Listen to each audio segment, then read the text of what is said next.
11. Good evening and Happy New Year. I'm Kevin Henry. Meredith Grebois has the night off. Our top story. Charlottesville police suspect arson as the cause of a fire that damaged 3 homes this morning. Charlottesville police say the blaze started at a house still under construction on Alta Vista Avenue. It then spread to 2 other homes. Investigators say they think the fires were the work of a serial arsonist and that this was the 4th time he struck in 2 weeks.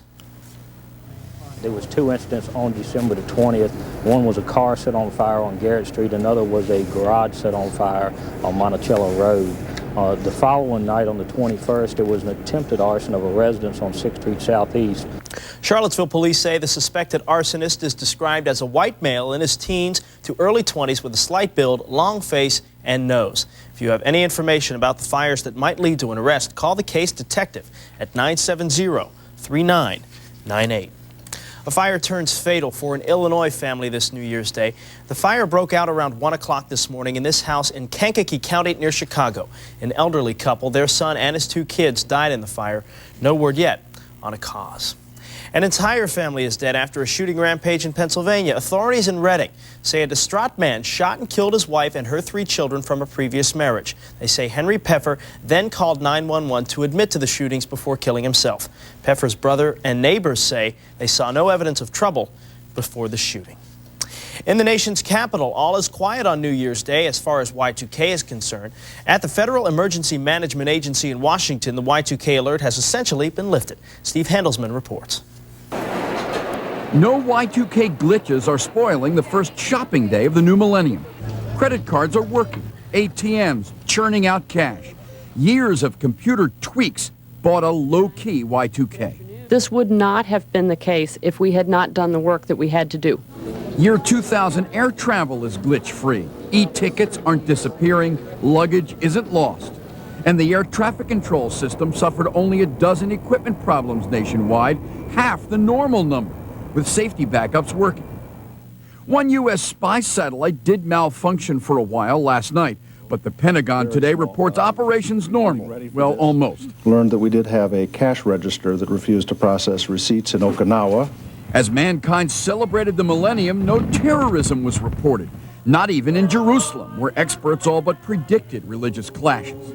And as workers today cleaned up the millennium mess from Asia to Europe, President and Mrs. Clinton urged Americans to set the Y2K standard. We can make this new century a time of unprecedented peace, freedom, and prosperity for our people and for all the citizens of the world.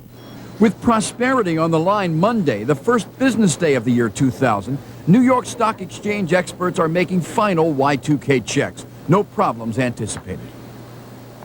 But perfection will be impossible, and they were reminded of that again last night at the U.S. Naval Observatory here in Washington, where their super clock got a bit confused at midnight, jumping from 1999 not to the year 2000, but to the year 19,100, 17,100 years in the future.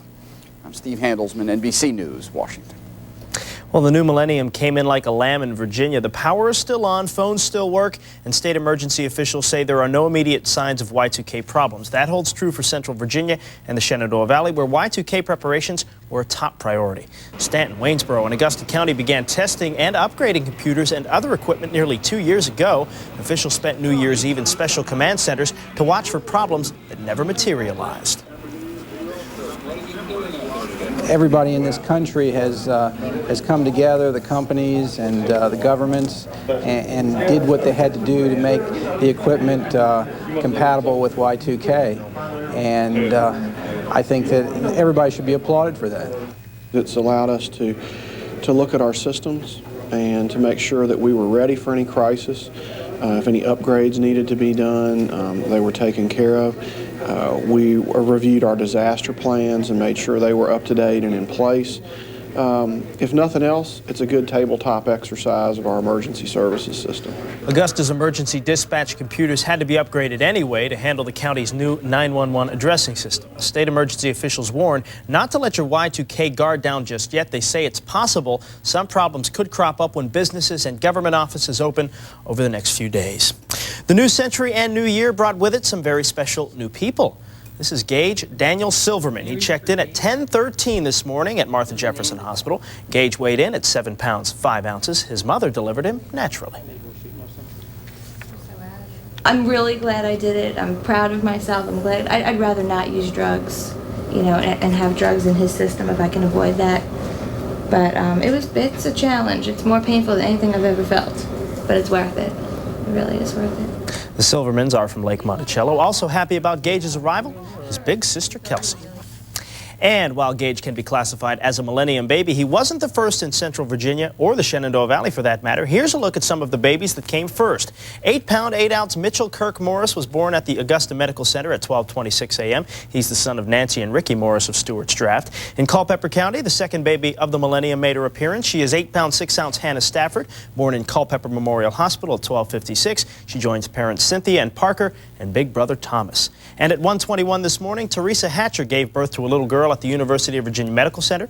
Teresa is still mulling over possible names. Well, parents or guardians who don't properly fasten children in car seats could soon find themselves in some trouble.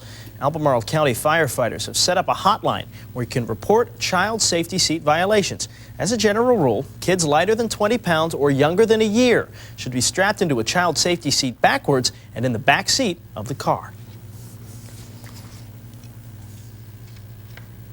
You can leave the license plate, the approximate time and location where you saw the incident occur, and basically what happens is the registered owner of the car will receive a letter and will inform them that it is a primary offense in the state of Virginia that a child does need to be restrained, either in a seat or by a seat belt.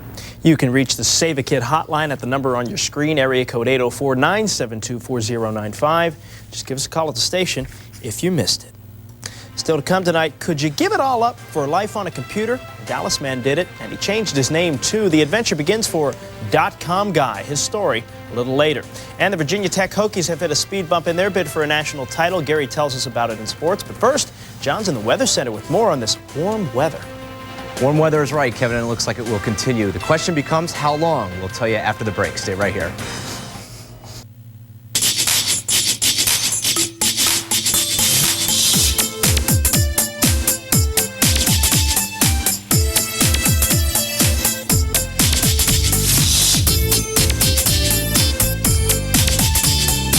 We wrote the book on what to buy, rent, or do.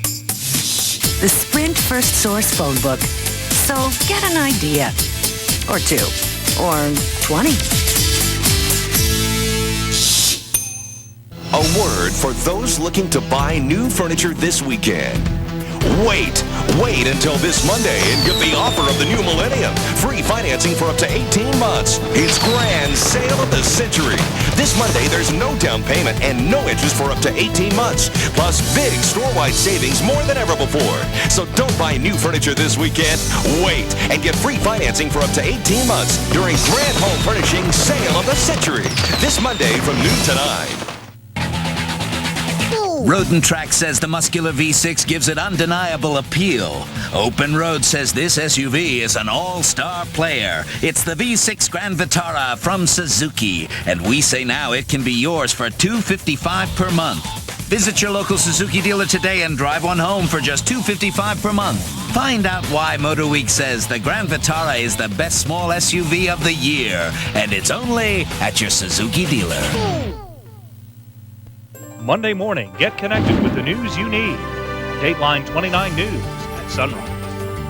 Every year, people make New Year's resolutions, and one of the more popular ones is to eat better. Hello, I'm Kristen Jackson. I'm Pedro Echevarria. In our Medical Monday report, we'll tell you why it's better to eat smarter. We'll also have your weather with Norm Sprouse and all your sports action. Make the connection Monday morning. Dateline 29 News at sunrise. Welcome back to Dateline 29 News at 11, everyone. Nice temperatures for us to start the, or actually finish out the holiday weekend. Tomorrow,